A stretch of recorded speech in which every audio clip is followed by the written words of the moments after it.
Alright, you're a fat or skinny fat kid looking to improve your physique. I'm going to show you how I got into fitness and went from round to slightly less round. The first step in the process was actually being called out as a fat ass. It might sound counterintuitive, but embracing shame is not necessarily a bad thing. There's nothing else in this world that will cause you to evolve as much as your own dissatisfaction will. So is it messed up that you get out-of-pocket comments on your body? Sure. But it's also messed up that you neglected your own health. You have to look at yourself and realize that your own habits led you to where you are.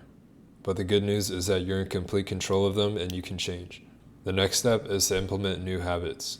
I went down many rabbit holes trying to find the best way to gain muscle and lose fat. I ran into a lot of dead ends and misinformation and started to get desperate. At one point my diet became so extreme that it looked something like this. I would cut out almost all carbs, replace entire meals with fruit, and sometimes just flat out skip a meal. Do not do this shit. This is how you deprive your body of its nutrients and become skinny fat. I got a few things right, however. I started spamming the basic fundamental movements to build my strength. This mainly consisted of push-ups, sit-ups, and bodyweight squats. If you're just starting out or pretty unfit, just focusing on increasing your reps in these basic motions can take you pretty far. The first time around, it's going to be super difficult, and you're going to end up spazzing on the ground struggling for air. But as long as you're progressing, then that struggle is something to be proud about. Eventually, it got to the point where training was all I thought about throughout the day. I would be distracted in school and just think about the class ending so I could go home and work out. No matter how bad of a day I had, as long as I made progress in my fitness, I was happy. One day while I was on YouTube, I came across this bodybuilder by the name of Ziz. I watched him dance to EDM while he called me a sad cunt. I stopped and thought to myself, holy shit, I want to be just like him. Seeing his complete lack of care for any negativity really amazed me, and he inspired me to start bodybuilding. The beginning of my weightlifting journey started in the sacred training grounds. Yup, Planet Fitness. I walked inside, made an account, took a picture, and I was good to go. Except I had no clue what the hell I was doing. My first couple training sessions were filled with mistakes. I was exhausting myself on the treadmill before my lift, doing quarter reps with weight that I couldn't handle, and all around just having bad form, which led to a lot of injuries and wasted time. But soon I got pretty obsessed and consumed a lot of content surrounding fitness. This was the main way that I learned and got inspiration. I managed to stay consistent, and after about a year in, I saw pretty good results in both my strength and my physique. After putting your head down for a while and rinsing out your newbie gains for the first year or so, I think the next natural step is to find your tribe. This is the group of people that will keep you accountable and let you know if you're slacking. This is extremely valuable, especially if you're someone who begins to get complacent after making good progress. One of the most hype feelings is gathering around one rack and hyping someone up for a PR. You guys get to celebrate your wins together and pick each other up if you fail. Shine bright like a diamond. It's also at this point where you realize that lifting weights only attracts other dudes. Yeah, anyways, I firmly believe it's one of the best things that you can do for yourself, so I'm going to give you some practical advice that I've adhered to over the years. Do your own research, but in my opinion, building a good physique comes down to 3 ground rules. The first rule is to never compromise sleep. If your alarm screen looks like this, then listen up, I got you with the fix. You don't want to be that guy who says, if I fall asleep in the next 5 minutes, I can still get 7 hours of sleep. The key is to implement a nighttime routine. Let's say for whatever reason you have to be up at 7 a.m., whether it's for work or class. Subtract 8 hours from that time to understand what time you should be asleep, and then subtract 30 minutes from that time to understand what time you should be in bed. This gives you a buffer to fall asleep, so you don't delude yourself into thinking that you had 8 hours when you really had 7.5. This isn't Minecraft. You can't just right-click the bed and expect to fall asleep instantly. Following this example, by the time it's 10:30, you should turn off all your electronics, stop your work, and go to bed. If you struggle with staying off of your phone, which most people do, leave it charging across the room on your table instead of at your bedside. If you're worried that you won't wake up to your phone alarm, don't be. Once you start sleeping fully, you'll probably wake up naturally before it rings. Boom, sleep done. Rule 2 is to eat whole foods. This is probably the most simple and lever-moving step, but at the same time, it's what most people struggle with. So I'm gonna simplify it for you. This chart is a guide for grocery shopping. On the left side is food that you should buy, and the right side is food that you shouldn't. For proteins, buy beef, chicken, eggs, and fish. Pick a few veggies you like and eat them at least once a day so you don't get constipated. To replace snacks, eat as many fruits as you want. If you're an average person, you're probably eating more carbs than you need. This is because things like rice and pasta are so easy to shovel down into your mouth. You can still have these, but try to limit them to maybe half of what you're eating right now. For my Asian brothers out there, don't try to cut out rice completely. You're going to start having withdrawals. Ideally, try to opt for more complex carbs like sweet potatoes since they break down slower, which means they give you longer lasting energy and they have more micronutrients. Cook your food in olive oil and occasionally butter. Buy whatever low-calorie sauces you want and have honey to curb your sweet cravings. That's really it. I know I didn't list every type of protein, but if it's relatively lean, then you should be fine. As for what not to buy, it's pretty simple. Things like chips, sodas, ice creams, sugary pastries, typical junk food, and especially alcohol. If you're able to make this change, then you likely won't even need to track how much you eat.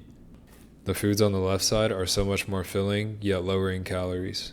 So if you eat intuitively, you'll likely end up at a leaner body composition without changing anything else. In terms of how to structure your meals, just try to make half of it protein and the rest a combination of fats and carbs. Now I know it's a lot more easier said than done, so I'm going to offer you a different mindset that could help you out.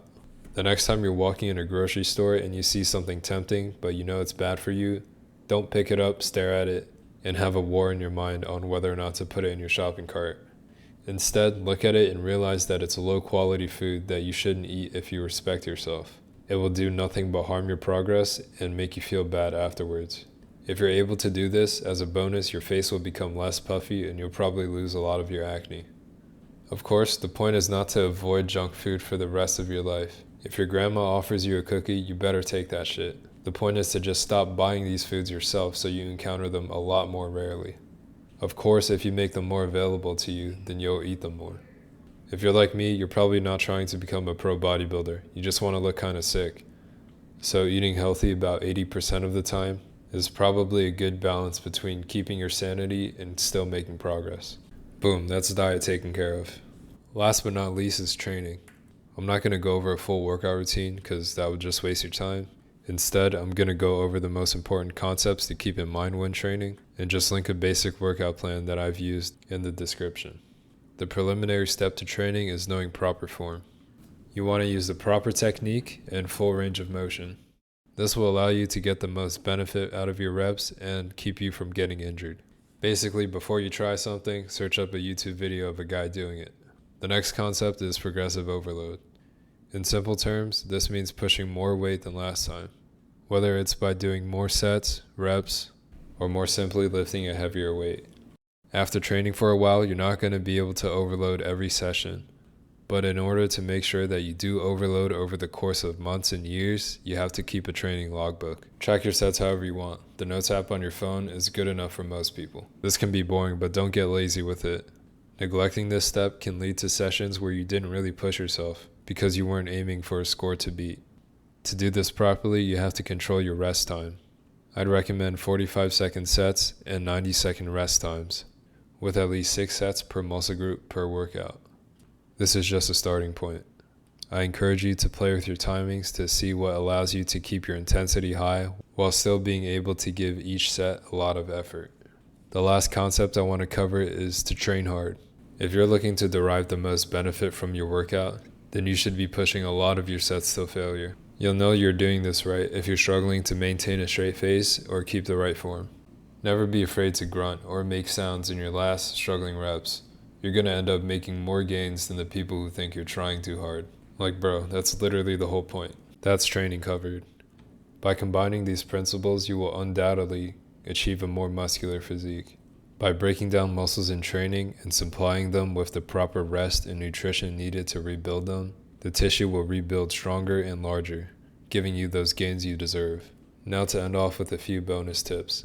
If you're going to weigh yourself to track your progress, do it consistently at the same time every day. Ideally, weigh yourself in the morning after you use the bathroom. This ensures that your body will be low in excess food waste and liquids, giving you a more accurate reading. You should take progress pics to look back on. If you've never done it before, it can feel weird, especially if you aren't necessarily proud of your current physique. but future you will be happy that you took those, so you can look back and see how far you've come. If at some point you miss a day of working out, don't stress over it and let it spiral into a week of not working out. Instead, just be proud of the days that you did show up and use that as motivation to snowball your progress and to keep going.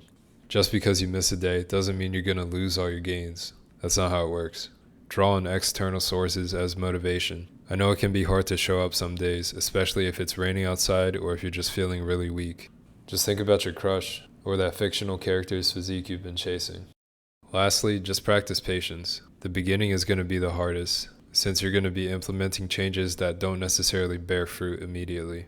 It'll probably take 1 to 2 weeks of consistent effort to notice any change.